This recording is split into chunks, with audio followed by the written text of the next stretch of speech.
ACC Nation football preview with our special guest, the publisher of Wahoos 24/7, Jacquie Franciulli. Jacquie, thanks for joining us and talking to us about the Wahoos. Yeah, thanks for having me. It's always nice to be on the show.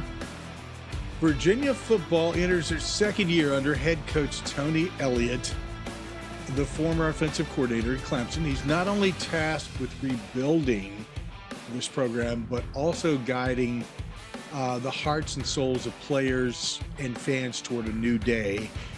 It's a big challenge, to say the least. One of the biggest challenges I think that he's facing right at the moment has to do with his offense. So I'm not going to start there. I'm going to start with defense because we're going to start with something positive. So let's talk about this defense, because that seems to be the place that everybody's pointing to and going, hey, this looks like it could be a stingy defense. Tell us about it. Yeah, I mean, when you look at the veteran leadership that is returning up front in the defensive line, you can see why people are excited about this Virginia defense. I think I've heard a lot of people within the ACC and just how, reporters talk, how they believe this could be one of the best defensive lines in the ACC just by the experience of these guys. And when you look at what they were able to accomplish last year under just 1 year under Coach John Radzinski and under Kevin Downing and Chris Slade, you can see Chico Bennett and Cam Butler having another successful year, causing havoc on quarterbacks. I mean, those guys had a really good year last year. When you look at all their stats, they were considered one of the best duels in the ACC. And when you look at all the other experienced guys on that D-line returning, when you look at, McCarter, you look at all these other guys that are coming from behind them, Ben Smiley. You also look at the young guys stepping up like Terrell Jones. You have depth, and you not only have depth, you have experienced depth. So that is why Virginia's defense, although you have questions in that secondary, because obviously it's going to be hard to replace Fentrell Cypress and Anthony Johnson. When you look at that defensive front, you're like, well, they're going to pressure the quarterback, which means that you're going to cause those quarterbacks to throw some ill-advised throws, or to maybe having to be forced to go through his progressions and not getting that first throw that he wants to go. So that is a very good, experienced defensive line. Yeah, there's questions about, at linebacker, how deep are they at linebacker? Obviously, Nick Jackson transferred out, but you also have some good quality talent at that position as well. So defense is, if you're a Virginia fan, you're saying the defense is going to keep us in games. How long can they last if the Virginia offense can't score as much? But that defense is going to give you a shot at winning the game, and because they're going to force some takeaways. So the defense is going to give you a shot at winning. Can the offense take advantage? So I'm not going to stay absolutely glass half full through this entire thing. So that means, since you brought up linebackers, corners, that's a question mark I think that everybody has. So tell us a little bit more about who may be stepping up here to fill those roles. I mean, they've got some great people around them, and that may be the cushion that they need to develop as the season goes on. But who's in those roles? Well, I mean, at corner, Virginia noticed that they were going to have a gap. Now, they were surprised that Fentrell Cypress decided to transfer. I think that was the one thing where they even admitted Tony Elliott during his signing day press conference. That was not something that they expected. They knew Anthony Johnson was going to go into the NFL draft. So they were prepared for that loss of experience. And possibly they would have been willing to, say like, hey, Elijah Gaines, William Simpkins, those guys can come in and kind of step into those roles, or, Cohen King as well, who's played both corner and safety. I mean, he's a guy who's had many hats in that secondary and has earned his scholarship at Virginia by his just hard work, his ethic, and his just ability to perform on what needs to be done. But they went out in the transfer portal and got two guys, Sam Westfall and Tavon Kyle. You expect those guys to get in and compete for starting time. I mean, Tavon has been one that we saw in the spring game. He was one that got a lot of reps with the ones, but then, then you're thinking, who's the next guy in that rotation? So you're having a lot of guys that have been in the program a lot. If you look at the scholarship chart, it's quite unbelievable what COVID did to that scholarship chart, because you have a lot of guys who are graduating in December and January that have 2-3 years of eligibility left. And those guys have been in the program for so many years. So they are available. Yes, they haven't seen the field as much, but they've been in a college atmosphere, gone through the college strength and conditioning staff, have been with these guys day in and day out. So they know the defense from last year. So you're thinking, okay, they might not have game day experience as, some of the other guys on this roster, but they do have college game day experience by just being there and going through practice. Then at linebacker, I feel a little bit better at linebacker because you do have a lot of guys with game experience in that group. I mean, you obviously have the other Jackson. I feel like everyone keeps forgetting there's another Jackson at linebacker who's an in-state guy. He has performed well for Virginia. He was a little bit green last year, as expected. He was getting in, he's getting more reps, getting more comfortable as the games went on. So he's back. You have Josh Ahern, who was hurt a lot last year. He's healthy. He will also factor in. Then I have this, Stevie Bracey, a guy from Atlanta, just like Nick. He has a personality just like Nick. He is also a guy that could really contribute. I mean, we saw what his potential is last year when he did come in. He also participated pretty well on special teams. So you have him also there. Then you look at, a guy like Trey McDonald, who had a great spring game. He led his team in tackles. He's been in the system for a year. He's a redshirt freshman. So he's another one to keep an eye on. So a lot of young guys in that group, but you've had about 3 or 4 of game experience. Then you have some good talent coming up. And I mean, right now on grounds is Cam Robinson, a composite 4-star 24/7 on 24/7. He is enrolled at Virginia. Virginia did great to keep Florida State and South Carolina away from their best signee and got him, that signature on a paper and got him on grounds. I mean, that is first part of the battle there. He could contribute early. He's on my, freshman to watch. Him and Jaden Gibson as 2 guys that I've circled that could possibly feature in early on grounds. So you do at linebacker, you have like possibly 2 or 3 guys that have experience there that could contribute early and that, knows what it takes. Then you have younger guys who have been there and have been under Nick Jackson, have been mentored. Then you have Cam Robinson, who's coming in. That is an exciting athlete. He looks college ready. So I could see him factoring in. And then you also have, what's going to happen with Lex Long? Will he move closer to the box? I mean, he's physical and big enough. His frame is right there, perfect for being in more close to the box. I mean, they're loaded at safety. I mean, when you look at who they have at safety, I would maybe move Lex a little bit close to the box. So that's all they have plenty of options at linebacker. That's why I feel like as far as if you're going to compare linebacker to corner, you think, okay, you know what? I shouldn't be too worried about linebacker because they do have guys that we've seen play last year. Or when you look at how they developed and how much bigger they've gone or how stronger they got, you can see that there's some good things to be excited about the future of that position. So, Jackie, what you're telling us is there could be a chance. There's always a chance. Will? Well, I'm going to continue to delay the inevitable as long as possible as we switch over to the offense. But let's talk running backs because that is such a deep room. And, we talked about, Paris Jones coming back. This team is absolutely loaded. They go quite a ways back. Mike Hollins, we all know his story and just the emotions of the spring game. He's back. And then you have Xavier Brown and Cody Brown, but you also get Kobe Payson from Clemson. So how are they going to be able to feed all of these mouths? That's the big question. And, and we're going to talk about the other, I guess the elephant in the room, if they can get his running game a little bit later on the show, which is can honestly determine how well this running back room will perform. But yeah, they have a lot of talent in their room. And one of the things you're thinking of, are they going to have like RB1, RB2? Are they going to have a running back by committee? How are they going to split the reps? I mean, I could see Xavier Brown kind of going into the slot a little bit. I think he's got, that's someone that has pass catching abilities. He's got that speed. He can juke. I feel like I could see him do that.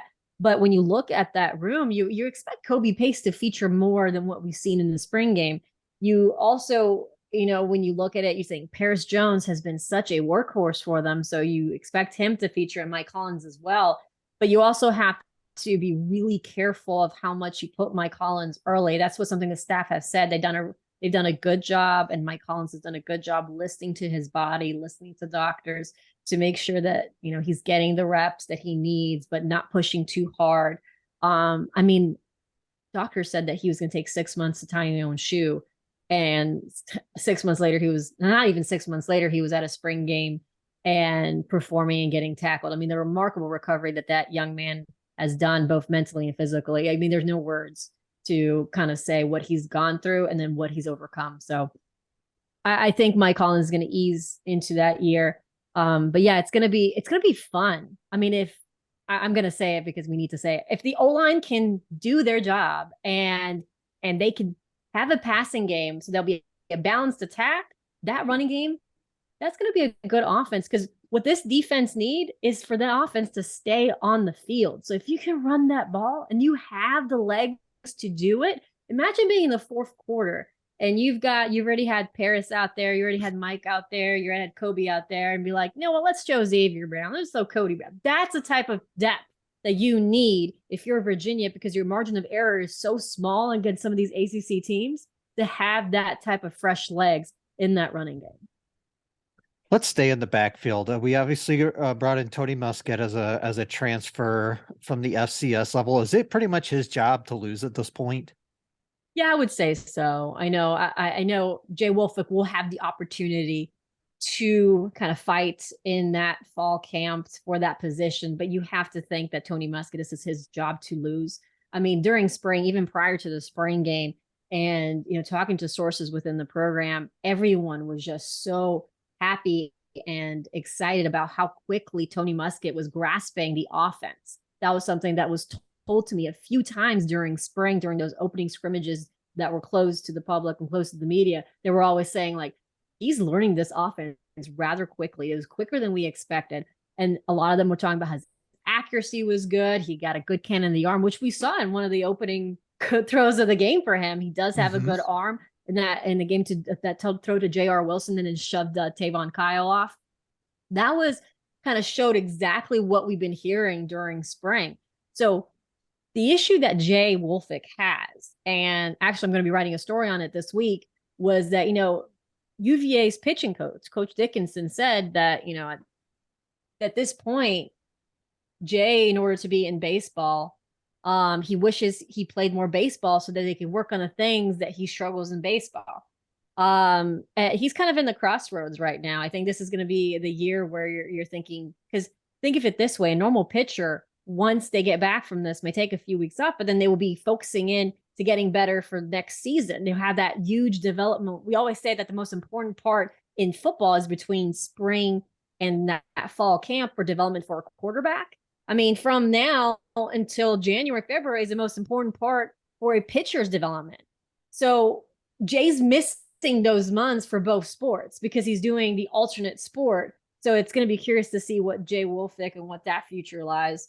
So long story short, because of that, Tony Muskett has the edge, because Tony Muskett didn't have those months working on a different sport. He's been developing with his wide receivers, that chemistry, and also developing more and being in tune. And it's no fault to Jay. I mean, that guy, I don't know how he does it. I mean, I would be exhausted with what Jay Wolfick's schedules look like. And now he's going to be playing for Team USA as well in the summer. So it's just the edge will go to Tony Muskett. And I know a lot of people on my message boards bring up Anthony Colandrea. He's going to need some time. I know the most popular guy on grounds is always the QB2 or QB3. It's always the guy after. But Anthony Colandrea, it's not his time. I do not think that's the conversation here. It's the conversation between Tony Muskett and Jay Wolfick. And I think it's safe to assume that Tony Muskett will be QB1. Yeah, and the most popular quarterback in any team is always the backup, especially one that struggles. But I agree that Colandrea is definitely, someone you want to buy low on. I think his stock, he looked really good in the spring game, and I think he's someone we can look at in a year or two as someone that can compete for the starting job. But I guess we got to get to that elephant in the room, obviously with the offensive line, and Garrett Tujay is now gone to NC State. They brought in Terry Heffernan, who's got a lot of experience coaching offensive lines. He just came recently from Stanford. Obviously, a couple losses on the line, but they shorted up in the portal. But what can we expect out of that O-line this year? I mean, first off, I just want to touch on the Terry Heffernan hire was a great hire by Tony Elliott. And one, you're bringing a guy that not only has coached Power 5 football, but has coached in the NFL. And you already hear that from recruits when you talk to them saying, yeah, Heffernan, I know who he is. He's got NFL experience. I mean, bam, you're already one step foot in that door with that recruit, because you have a coach that knows how to get to the next level. So that was a good coaching hire by Virginia. And I've already heard several recruits mention that NFL experience when you talk to them. And just talking to a few of the players as well, they seem to really like Heffernan. They seem to really have gelled really well. The one good thing about this staff and this group is that last year, I believe we only had 5 to 8 total offensive linemen healthy in the spring game last year. That was not the case this year. There was a lot more healthy linemen that was able to practice together. Obviously, they would love to have Noah Josie healthy so that they can see how he factored in. He was not available during the spring.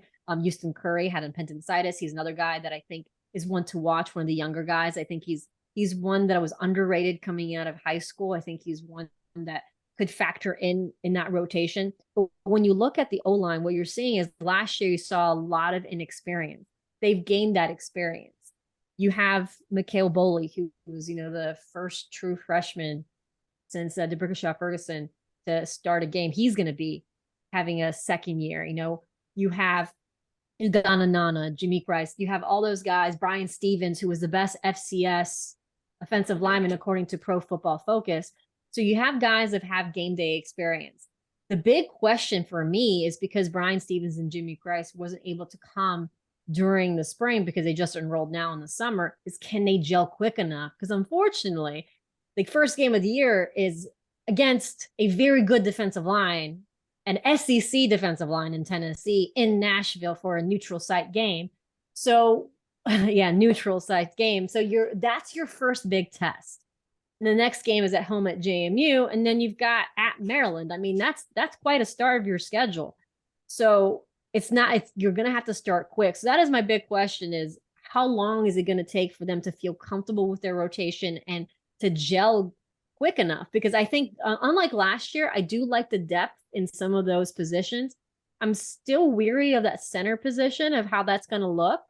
I know Ty Furnish is really looking to gain more weight, and that was something that he was trying to work on in the offseason. So I'm curious to see how he's doing this summer workouts and how much that has gone after the spring game and kind of the spring, because that is, last year there were some problems with snaps under center. So that is, who's number 2 in that rotation. Then if they can figure things out, especially by the time ACC play starts, when NC State comes to Friday, because NC State has their own offensive issues that they're trying to figure out. So you can see the Virginia defense holding on to make that into a close game. So that could be the game that kind of clicks for them. So yeah, that's kind of what Virginia is. I keep saying their margin of error is small. So you're looking for this O-line to gel together slowly but quickly at the same time. You're like, we understand that it takes a couple games, and we understand the Tennessee game, what the type of challenge that brings. But by NC State, that's when you're wanting things to kind of get steady and getting that chemistry together. I just thought of something for later. We'll get to that moment. The wide receiver room is I guess you can say it's a gigantic question mark, because I think 5 players are gone from that receiver room. Marcus Hagans is gone. Obviously did a tremendous job in developing receivers for that team. But Adam Mims, he's done some pretty good work down at the FCS level, as he was an analyst and brought in. But I do like the talent on the Scott, obviously with Washington from the portal, and then Demick Starling, Malachi Fields. And this feels like a spot where you mentioned Gibson a little earlier. This is a spot where he could easily come in and contribute as well. Yeah, that's why I picked him for my freshman to watch along with Cam Robinson, not only for wide receiver, but also in the return game. I can see Jaden Gibson kind of featuring there as well. But yeah, the wide receiver room, they lost veterans. That is no question, but they didn't lose all talent. I think that's what people have been kind of focused on. It's like, oh, we lose this one, we lose this one. Like, yes, you lost experience and you lost some great wide receivers, but you also have talent coming back. J.R. Wilson showed what he is capable of doing at the spring game. And I think a lot of people dismiss J.R. Wilson, unfortunately, because he wasn't highly recruited out of high school towards the end of his career, but he was hurt for most of that senior year. And I think that turned away some programs that probably would have offered him. Honestly, Virginia got lucky at that point because I think other schools were starting to sniff around, and Virginia did a good job of staying on him. He just loved UVA. I mean, he committed after that unofficial visit, and even after the coaching change, he really never wavered. He wanted to be a Cavalier, and he kind of stuck by it. He's a really good talent, and you saw how much he's developed over the last year. He's a very big frame wideout, that tall guy that can go and reach. I mean, he shrugged Tavon Kyle off his shoulders for that touchdown. And I mean, I'm guessing Tavon doesn't like J.R. Wilson very much after that. But he's a good talent. Demeek Sterling, obviously, we know he's a very speedy wide receiver. I mean, he won in that sprint contest with Delaney Crawford, who holds state records in California. Demeek Sterling is obviously one of the fastest guy on the team. And then you have Malik Washington in a slot. Like I said, if you want to feature Xavier Brown as well, you can add him to one of your pass catchers. I mean, all the running backs during practice are trying to get involved in the passing game too. When you have so many running backs, why not add them to the passing game? And then you also have, you have Malik Washington, you have Demeek Sterling, I'm trying to Malachi Fields, and Titus Ivy is a freshman coming in. He's also tall. I don't expect him to feature as much. I think the other guys will be in front of him, but I mean, his frame, he's a little raw. He's a basketball athlete. He kind of focused his attention on basketball for most of his high school career, then moved on to football. His frame is one that you look and you're like, I can kind of see him coming early. But then also you have Dakota Tweedy, who's been recovering from a knee surgery. He's back. He's back with the team, fully participating in team stuff. And when you see him out in the field, like I remember seeing him, he was finally participating in the spring practices towards the end of spring. And you're like, you know what? He looks the part. He looks like a big frame wide receiver that can participate in the game. So wide receiver is not one of my main concerns for this offense, because I feel like if Tony Muskett gets enough time, he'll find those guys. And those guys have the capabilities to make some big plays. Jim? All comes right back to that offensive line, doesn't it? Always. You win games in the trenches, right? Man, I tell you what. And, the way that you've laid this out and everything that I have been reading pretty much indicates that maybe people are underestimating Virginia. I think so. I actually, when I first saw Caesars say that it was a 3.5 for their prediction for the year, I get it. I really do. When you look at that schedule, I mean, let's see, I just did a game by game prediction. So I think I remember this. The rest of you start with Tennessee. You think, okay, that's going to be a tough game. You go at Maryland. I mean, they haven't done well on the road. That's even for under Bronco Mendenhall. They struggled on the road. So you're thinking back to an in-state rivalry game that they haven't faced. I don't think they haven't been at College Park since the Mike London era. So that's been a while now. And that was one of the games I still remember interviewing Jake McGee and how irritated he was losing to Maryland. So they have at Maryland, then they have NC State at home. I mean, talk about first ACC game for the schedule with all the history in that game. Then you go at Boston College, probably another team that is going to struggle in the ACC. I think Boston College, that there's a lot of problems with that program that they're trying to figure out of what fits what. And if you look at Boston College, that's going to be at Boston College. Again, a road game that right now they don't have UVA favored, but I can see UVA sneaking that win. So a lot of these games are kind of 50-50. You got Boston College, I think, is going to be 50-50. When you look at Miami, at UNC, UVA has a history of playing those teams rather closely. You can see UVA sneaking in a win between those two, especially if one of those two isn't performing to their capabilities, which we have known Miami to do. I mean, we saw what happened last year in Charlottesville. So, I mean, those games are winnable. And I mean, Virginia Tech comes to Charlottesville. It's not like Virginia Tech is scoring many points either. And right now, I could see the Virginia defense on paper being a little bit better than Virginia Tech. I'm getting Hokies in my mentions after this.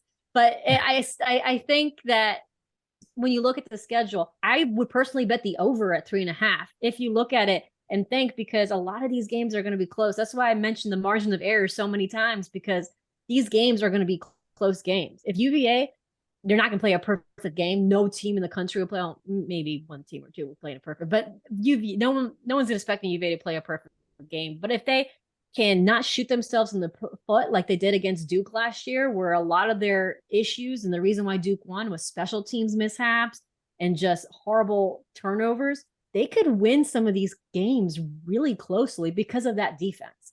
So there is reason to hope, but I don't want to give too much hope. But at the same time, I'm like, I understand why there's a little bit of hope. Give a little hope. Yeah, I mean, if you look, there's talent on this team, and I think they don't look at they just dismiss the talent because they're young. I mean, they were chosen to and recruited by UVA and others to go to Virginia, and they'll go to for prospective programs for a reason. Now this their turn to shine. Yeah, there might not be much experience on that offense, but UVA did a really good job in the portal to fill in the holes. I mean, you can say everything you want about high school recruiting in certain levels, but in the transfer portal, you have to give Tony Elliott a solid B plus, even A minus with what he did in the transfer portal. I mean, they went out there and recruited guys back home. I mean, they were able to get Malcolm Green, another cornerback that I should have mentioned before in the secondary. They filled in the holes in the O-line. They filled in the holes in the wide receiver room that they needed. I mean, they saw the holes that they needed to fill and they got them. So that's where they got the experience. It's a lot of forward progress that's going on there under Tony Elliott that you would expect maybe in the third year, especially considering circumstances that, you have to throw the first year, almost have to throw it out. It's, I mean, what this staff did, they went out recruiting within a month. They were in homes with recruits, with transfers within a month of what happened. You had to brush your emotions aside, and then you got asked questions about it in parents' homes from recruits, because and I've talked to a few people, they were asking if their kids were safe. So I mean, these are the type of questions that they were getting asked while they were dealing with their own emotions through this. So what this staff did is quite remarkable as far as getting back to work rather quickly. And then securing, I mean, they got Tony Muskett on board. They got Uganda Nana on board. They got Kobe Bass on board. They got Malik Washington on board. All those guys were signed and on grounds in January. That's what they did right after it. I was going to say there's no book on how to deal with that, and I will just say Tony Elliott did a fantastic job with everything, and he is just an absolute bang up person. I commend him for it.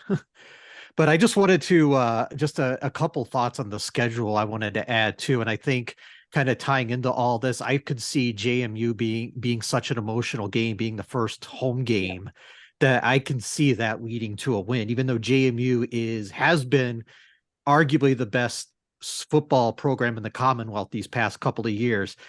And then on a lighter note, we get to find out if Robert and I is going to throw a pass to a lineman again. Yeah, I actually wish Caesars have that as an option, because I'll be like, bet the over on that. Yes. I've got two questions. Go ahead. Yeah. Go ahead, Will. No, I just had one more. You can, if you want to go. Okay.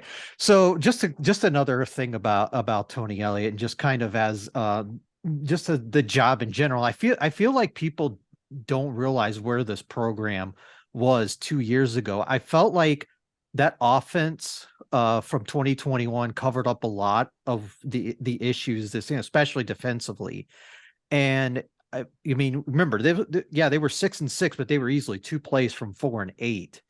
And I feel like the talent just isn't there. And I feel like people just need to give Tony Elliott time to get, the people in to develop. And this is going to take another year or two. I felt like no matter what happened last year, even if this team showed out and whatnot offensively, Brennan Armstrong was going to go, all these other guys were going to go, because they were going to put up these tremendous stats and they were going to go to the NFL. So I just felt like these guys were going to be gone regardless. I feel like I think there's a certain percentage of the Virginia fan base that just needs to chill.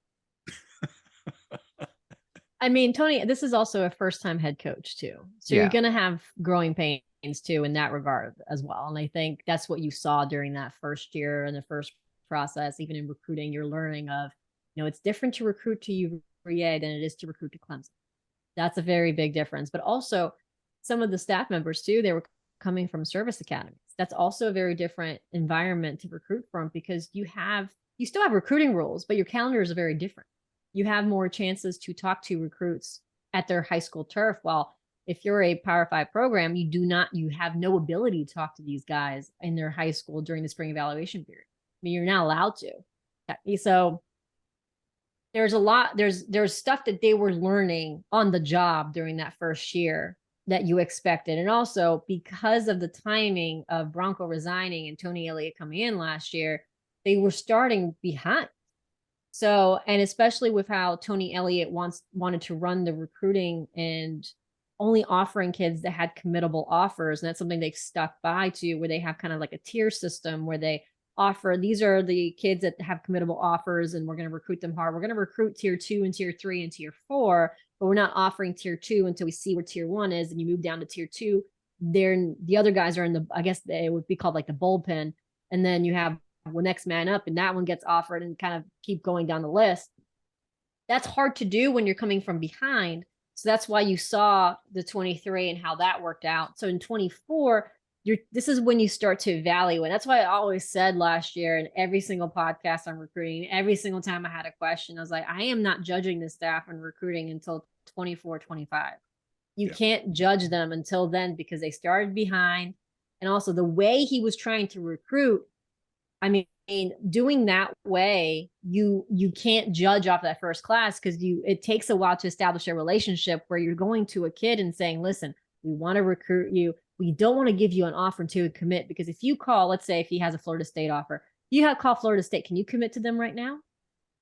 How about you call them and ask them if you can commit? Because at Virginia, if I give you an offer, you can commit on the spot. And that's what the kind of the messaging that they wanted to do. It's an interesting way of approaching it, and very effective.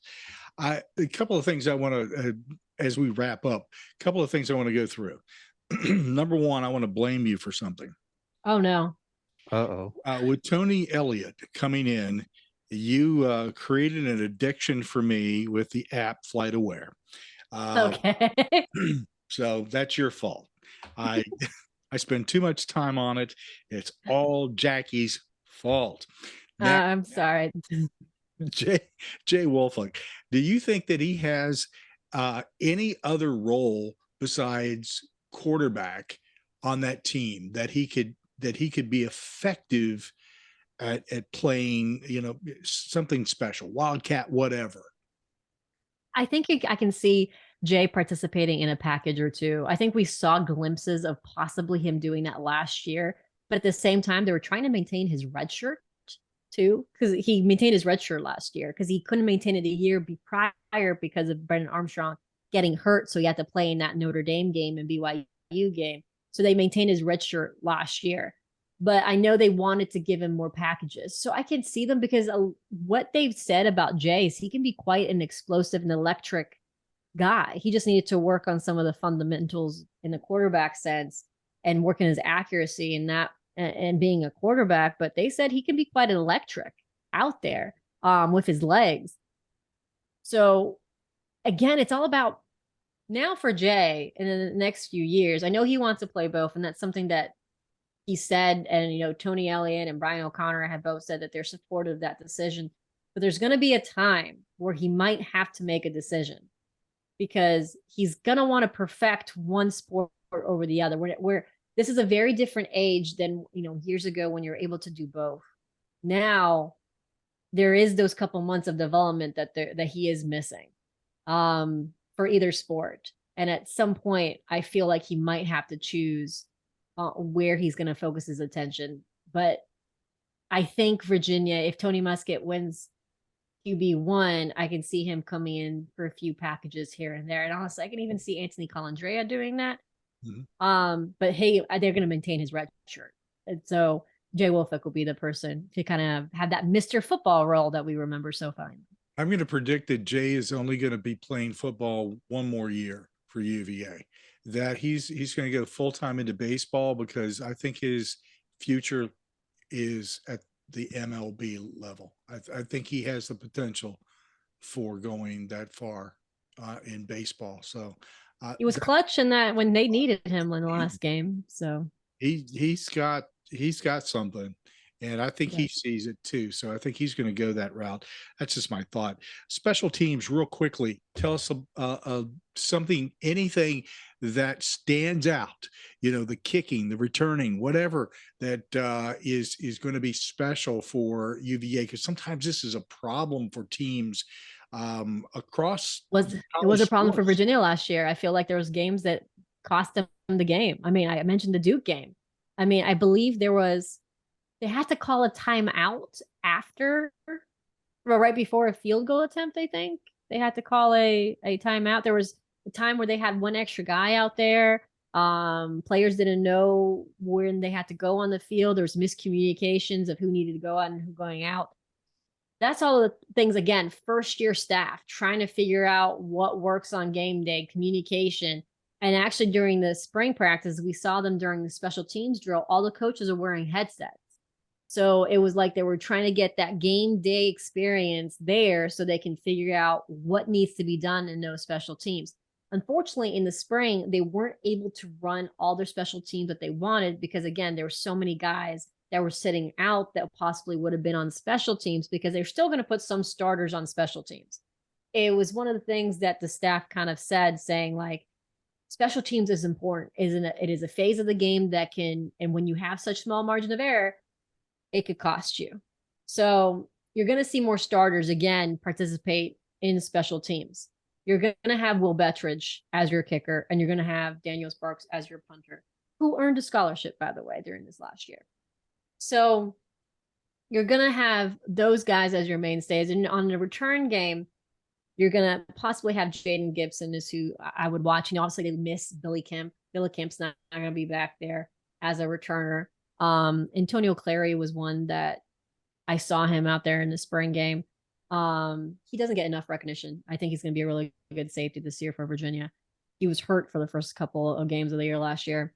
So on special teams, they do have options. And I feel like when we spoke to Coach Gaither in the spring, he felt a little bit better about his options in the return game and Demick Starling and those guys. He felt a little bit more confident in those guys. I remember last year in July when we had our assistant luncheon, he still wasn't comfortable with what he had. And he admitted as much during our interviews.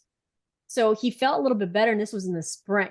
So I'm guessing when we have our media luncheon, which is, I think, July 28th or July 29th, he's going to be even more confident, since he was saying that he was more confident in his special teams unit. And I think it was the second or third week of spring.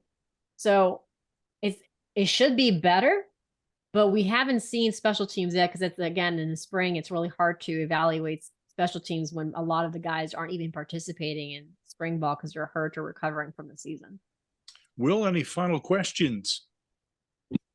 Just one real quick. Is a bowl realistic this year? I wouldn't say is realistic, but if everything, again, it's kind of one of those things where if everything starts clicking as you can, it's the O-line. If the O-line can give Tony Muskett enough time to throw the ball, that means defense will be kept honest because they have enough legs in that running back room to grind out wins in the fourth quarter. And that defense is going to give you opportunities. I think they will have a chance at a bowl game if they find that momentum on offense. That offensive line is really the key. I think I've been saying this for 2 years now. I think every single year since I've covered UVA, I'm back on the UVA beat. I've said that everything relies on the O-line, but it really is. It's been such a interesting couple years for UVA's offensive line. It feels like they have to build that group up so much. I think the only way they get to a bowl game is that if they get that nice rotation in that O-line to have depth at that position, because one thing that you worry about is what happens if there's an injury to one of your starting five. And are you confident enough in that 6, 7, 8? How far are you comfortable going? Because the problem is, if Tony Muskett gets hit so much, are you comfortable putting Jay Wolfick or Anthony Colandrea, whoever is your QB2? Are you comfortable enough putting him under center? So a lot is going to be there. I think the Virginia, if you ask me about Virginia defense, I say Virginia defense is going to get you potentially to a bowl game. The Virginia offense can't match it. They can go to a bowl game because the ACC, if you look at that ACC schedule, most games on that schedule is winnable. I think Louisville is your toughest game in the ACC at Louisville, just because of the way they handle the transfer. Again, it's a question mark because this is the first chance we're going to see if a team can really rebuild through the transfer portal and build chemistry in the offseason. Louisville, I don't remember how many guys they got in the transfer, but it was a ridiculous amount. So this is going to be a test of how Louisville can build a team through the portal, kind of like Colorado did. But Louisville potentially is one of the toughest games on the schedule. Like I said, I don't trust Miami. I don't trust North Carolina's defense. So, I mean, all those are winnable. NC State, I don't trust the offense. Their defense is very good. Don't trust that offense. Boston College, I think that's a winnable game. Maryland, I think their offense is good, but I think Virginia's defense is good. So I think that could also be a winnable game. So you go down the list. If you take out Louisville and Tennessee as two games that I've circled as losses on my game-by-game prediction, there's a lot of 50-50 games. And even ESPN has a lot of these games on coast if you look at their FPI. Interesting. Mm-hmm. That answer your question, Will? It does. Are you getting semi-excited here for the season to arrive? Yeah, we're one down and many more to go. That's our ACC Nation football preview of Virginia with our special guest, the publisher of Wahoos 24/7, Jacquie Franciulli. Jacquie, thank you so much for joining us. As always, we're going to check back in with you after a few games into the season to see how things are coming together. Yeah, I'm happy to be back, and hopefully I'll still be like glass half full.